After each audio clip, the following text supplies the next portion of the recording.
Hi, we start today with the first combat use of underwater kamikaze drones. A Russian Kilo-class submarine has been disabled in Novorossiysk. The security service of Ukraine has carried out a special operation in the port of Novorossiysk, marking it the first-ever combat use of underwater kamikaze drones. During the operation, the SBU-operated subsea Baby underwater drone struck a Russian Navy Project 636.3 submarine. The explosion caused critical damage, effectively disabling the vessel. The submarine was equipped with 4 Kalibr cruise missile launchers used by Russia for strikes against Ukrainian territory.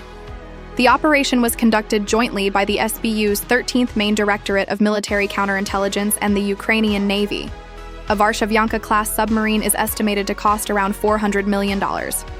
Due to international sanctions, building a comparable submarine today could cost up to $500 million. This class is also known as the Black Hole because of its low acoustic signature and reduced sonar visibility. The submarine had been stationed in Novorossiysk after earlier Sea Baby surface drone operations forced Russian naval assets to leave Sevastopol Bay in temporarily occupied Crimea. Just before we continue, if you're enjoying today's update, please like and subscribe to the channel. In the latest satellite images, the submarine was positioned so that the impact most likely affected the stern of the submarine, as reported by Dnipro-Osint. Over the past 3 years and 8 months, the Russian armed forces have captured 23% of Donetsk Oblast, while 22.6% remains under the control of the Ukrainian armed forces, according to Deep State.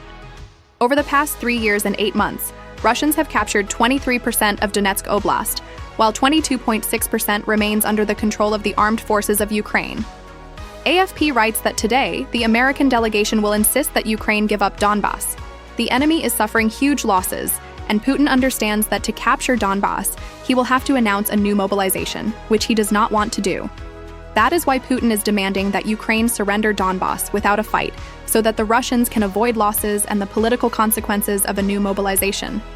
It is a pity that Trump is falling for all this and putting pressure on the victim rather than the aggressor. Putin needs Donbas as a springboard for a new invasion of other Ukrainian regions. Zelensky.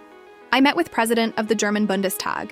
We discussed mechanisms that would make it possible to use frozen Russian assets for the benefit of Ukraine. I thank Julia Klöckner and the entire Bundestag for their support for Ukraine, in particular for allocating $11.5 billion in defense assistance for next year. Now to the peace talks. Despite the positive rhetoric, it appears Ukraine and the US are still quite far from a comprehensive agreement. The Guardian. Disagreements persist over the future status of Russian-occupied Ukrainian territory, as well as key issues such as the future operation of the Zaporizhzhia nuclear power plant. American officials said they would not disclose the details of the security guarantees for now, but noted that they included very strong safeguards to prevent a resumption of war. The US will not deploy troops on Ukrainian territory, so they will need to provide more details to convince skeptics that Russia will honor these Article 5-like guarantees in the future. It is not yet clear who will control which territory after a peace settlement and how this territory will be recognized. One American official said they discussed options for turning occupied Ukrainian territory into a free economic zone, and that they spent a lot of time defining what that means and how it would work. Thanks for listening to Ukraine, the Dark and Light. Please like, subscribe, and share.